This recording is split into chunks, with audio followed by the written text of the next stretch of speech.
ದೇಶದ ದುಃಖಗಳೆಲ್ಲ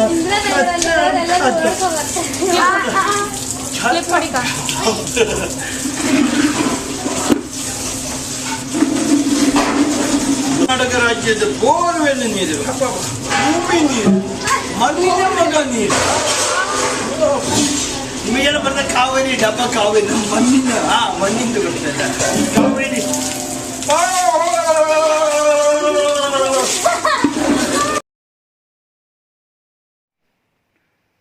He needs no other bride when he is married to wisdom. That's a true philosopher, a true husband, a true chairman or a managing director, an engineer or a doctor, and they are deeply involved in that particular subject, is married to wisdom. They need no other bride, no other wife.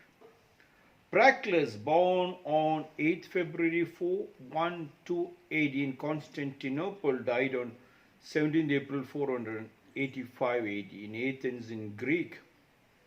Proclus Lycius said, "A true philosopher is married to wisdom. He needs no other bride."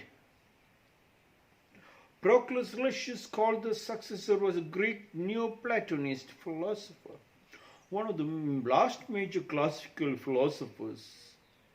He set forth one of the most elaborate and fully developed systems in Neoplatonism.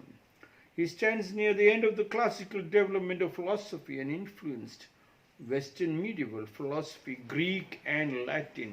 Proclus Lycius said, "A true philosopher, a true engineer, a true doctor, a true husband, a true wife, a true politician, ruler, is married to wisdom." That is what Socrates said. Wisdom is knowledge. And if wisdom has to become knowledge, you have to be in the midst of the people. You should not have a separate dining hall to have your food. You will eat in the common dining hall along with the people. You will not even have a separate bedroom, but you will be sleeping in the common hall where everybody sleeps.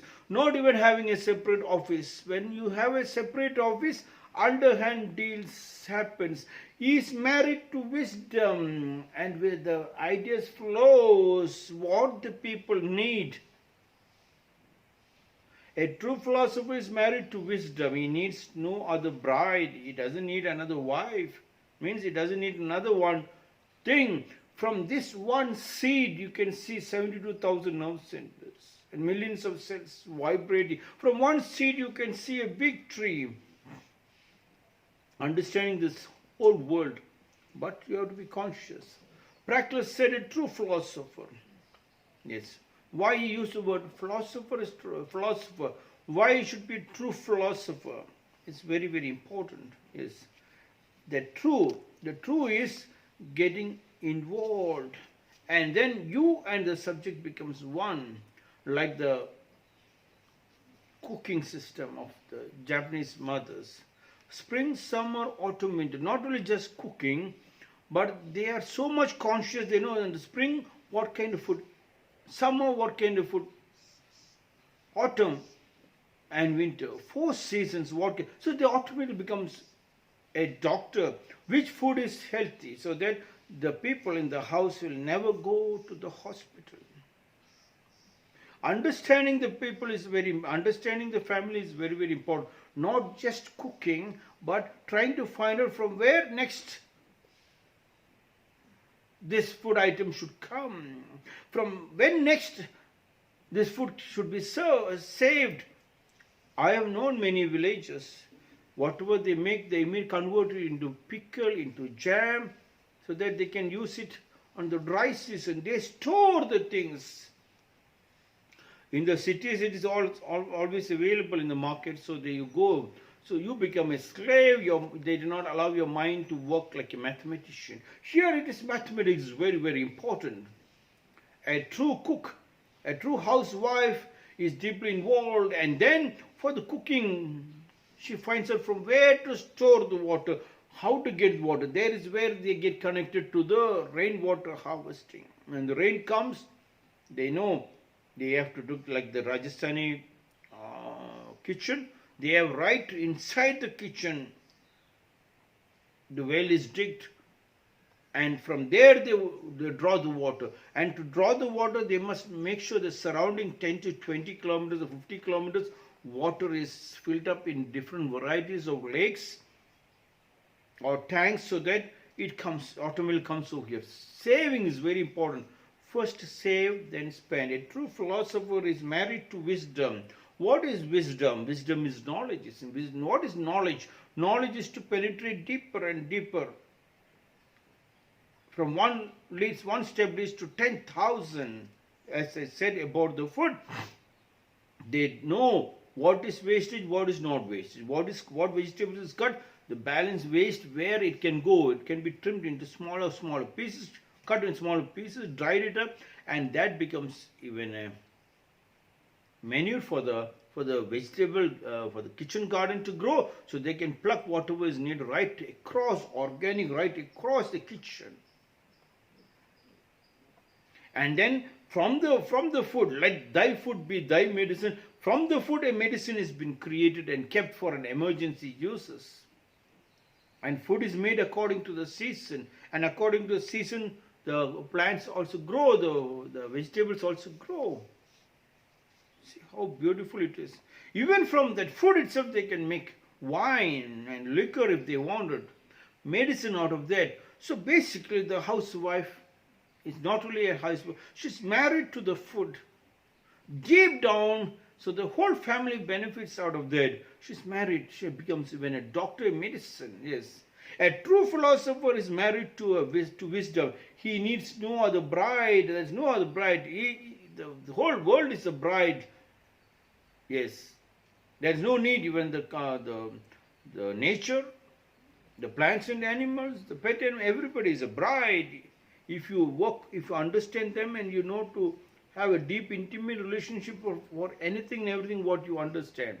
A true philosopher can be also a true engineer. Engineer knows what house he should make so that it stands for 1,000 years, or even if it stands for 100 years, he knows this house. The engineer automatically becomes a philosopher. He becomes even an astrologer. He becomes even a medicine man also, a doctor also. He knows which direction crosswind, which direction the wind flows, which direction sunlight will flow inside. From when the rainwater comes, they have a quadrangle right in the center of the house.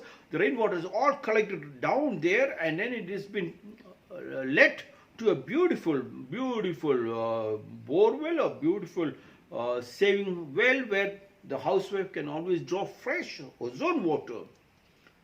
A true engineer is married to wisdom. He needs no other bride. Yes, when his wisdom is deep down, wisdom is knowledge. Wisdom should be in the midst of the people. Engineer should be in the midst of the people. Not only to ask for the money, not to go according to the market tradition, but to understand the culture and tradition of the particular country. A true philosopher means a true doctor is married to wisdom, is married to his medicine, so that when the patients come, yes, he is with the patient, is married to wisdom, and wisdom is knowledge, married to the patient, to the medicine, which that medicine creates knowledge. How to get the knowledge? If you're in the midst of the people, taking the medicine, making the medicine, and trying to be with them, with the patients, but not a single doctor is with the patient. Sisters, the nurses are with the patients. The other cleaning members are there. That's where allopathy went wrong. If the doctors were with the patients, sitting with them in the same hall where the patients are sleeping, when the patients are sleeping, doctors also sleep, then they know he will also get disease. He cannot come and dump every Tom, Dick and Harry in the same hall. That is where it went wrong. If the doctors are with the same people, married to wisdom, wisdom is knowledge. And what is knowledge? According to Socrates said, the leader should be in the midst of the people. Doctor should be in the midst of the people. Engineer should be in the midst of the people, like the housewife, midst of the family. He cannot have a separate bedroom. Doctor cannot go home to sleep. When he has got a patient, he should sleep with the patient. Like in Rakum school, 24 hours, and if a child gets sickness, The whole school stops and the whole school is after the child till the child is home. Sometimes by evening the child is ready, no signals at all. Follow. If the doctor is right in the center, yes, is married to the patient, to the medicine, wisdom to become knowledge. Plato Socrates says you have to be in the midst of the people. You should not even have a separate office room. You cannot even have a separate food, a separate dining hall to have your food. You must sleep along with the people, take bath along with the people. Only then wisdom will become knowledge. A true philosopher is married to wisdom. He needs no other bride. The doctor, the engineer, and the political leader. The moment political leaders stay separately, political leaders stay separately. I can't believe how could they stay separately. Many people ask me, Swamiji, Rakumjee, Babaji, where do you stay? I said, where do I stay? Where does the king stay? Right in the center of the people, right in the center of the market, right inside the people's house. I stay right inside where my people are there. If the politician have stayed right inside the slum where he's taken the votes and he eats the same food, takes the same bath, then wisdom becomes knowledge. Then there is no other leader as powerful as him, because the wisdom is the truth. The wisdom is God and he himself is God. That has never happened. Hence, people are against the political leader. The moment he gets the power, money keeps backs and backs of money comes and he keeps on building big building. He sends his children to the, and not he sends his children, maybe the children start misusing, his wife start misusing him, and everything collapses. A wife and the children and the relatives will never misuse you if you are in the midst of the people. If you sleep in the same common hall and you have the same food in the same common dining hall, and not a separate office. Your office is in the center of the people where you discuss openly. Only then wisdom will become knowledge. Proclus Lycius said, a true philosopher is married to wisdom. He needs no other bride. That's the day when you take bath with your wife and your children and your grandparents. When you sit in the same, not in the dining tables, dining hall, I said, where you can sit bum to remove the dining table only in the restaurant. Don't bring the restaurant to your house. Sit down on the floor, bum to bum. If possible, from one plate, put your hand and eat. Not only eat, I think, even in Japan, you cannot pour the tea into your glass first. You must always keep watching. If anybody's glass is empty, you first pour into them. And they will look into your cup and they will pour it back. So when the father and mother and the children all sit together, the father and mother will watch where the children's plate is empty and they will put into children's plate. And children, make the children conscious. They look into your plate and they will put into your plate. When you're eating, father will take the food, a bite he eat and then put into wife's mouth. And wife will take a bite and put it into the husband's mouth. And the father will take one bite and put it into daughter's mouth.